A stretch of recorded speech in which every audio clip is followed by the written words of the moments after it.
I welcome back to day number 16 of our 7-week spiritual journey to a more generous life. Day number 16.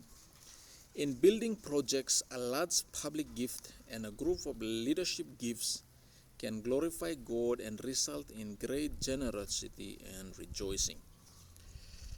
In 1 Chronicles chapter 29 verses 1 to 9 reads, King David said to the whole assembly, "The task is great because this palatial structure is not for man but for the Lord God.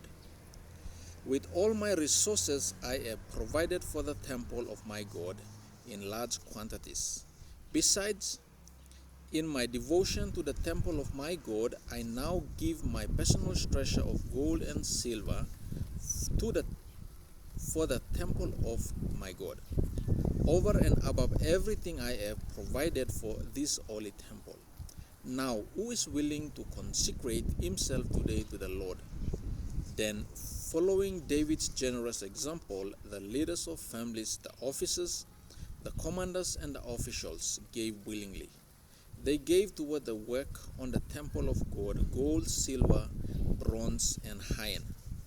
Any who had precious stones gave them to the treasury of the temple of the Lord.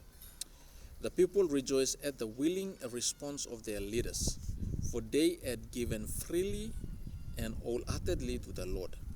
David the king also rejoiced greatly. So basically what this reading is telling us is that, number one, leaders should live and lead by examples. Many a times, so many leaders, we said they will be working bee, and the leader himself or herself does not turn up, expecting the people to turn up and do what is required to be done. Or when there is a giving appeal, the leaders will be in front telling the people to give, but they themselves do not give. So that is a problem.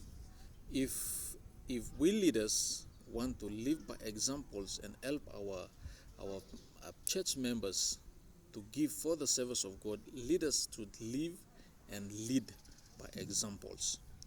So David is an example of generous and joyful giving. So because of his example, his officials, his commanders, everybody within his kingdom, they also gave, and then that also attracted everyone to give towards building the temple. And he himself did not build, Solomon built after. But he prepared everything for Solomon to build. Conflict and Courage, page 185 reads, All that man receives of God's bounty still belongs to God. Whatever God has bestowed in the valuable and beautiful things of earth is placed in the hands of men to test them, to sound the depths of their love for Him and their appreciation of His favors. Whether it be the treasures of wealth or intellect, they are to be laid, a willing offering at the feet of Jesus. The giver saying, Meanwhile with David, all things come of thee, and thine own have we given thee. So where God guides, He provides. What God orders, He pays for. God's work done in God's way never lacks God's supply. That's a powerful statement.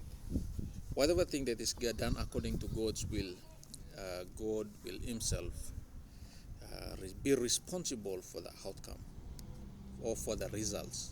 So basically this day number 16 is reminding us as leaders to take and live by example, live and lead by example, and also set an example for others to follow.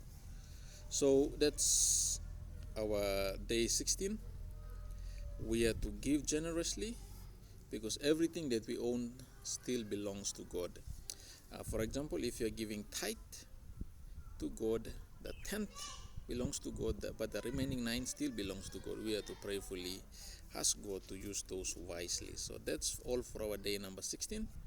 God bless, and continue to join us for our day number 17. God bless.